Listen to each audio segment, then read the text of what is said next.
কক্সবাজারের 2020 সালের মেজর সিনহা হত্যাকাণ্ড আবার একবার শিরোনামে। হাইকোর্ট ওসি প্রদীপ কুমার দাস এবং এসআই লিয়াকতের মৃত্যুদণ্ড বহাল রেখেছে। পাশাপাশি আরও 6 জনের যাবজ্জীবন কারাদণ্ড নিশ্চিত করা হয়েছে। হাইকোর্টের পূর্ণাঙ্গ রায় বৃহস্পতিবার প্রকাশ করা হয়। আসামিদের 30 দিনের মধ্যে আপিল করার সুযোগ রয়েছে।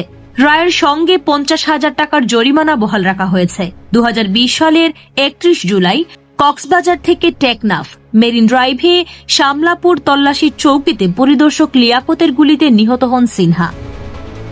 2020 সালের 5 আগস্ট সিনহার বোন শারমিন শাহরিয়ার ফেরদৌস আদালতে মামলা করেন।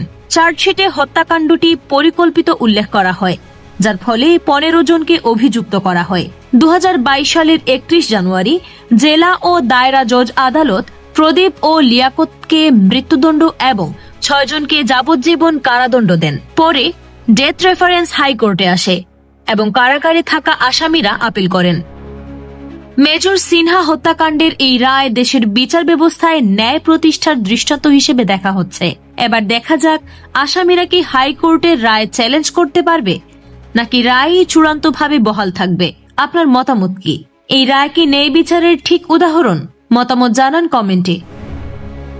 আর এই ধরনের গুরুত্বপূর্ণ আপডেট পেতে আমাদের সঙ্গে থাকুন। বিজিএন টিভি 24, সংবাদ যেখানে, বিশ্বস্ততা সেখানে।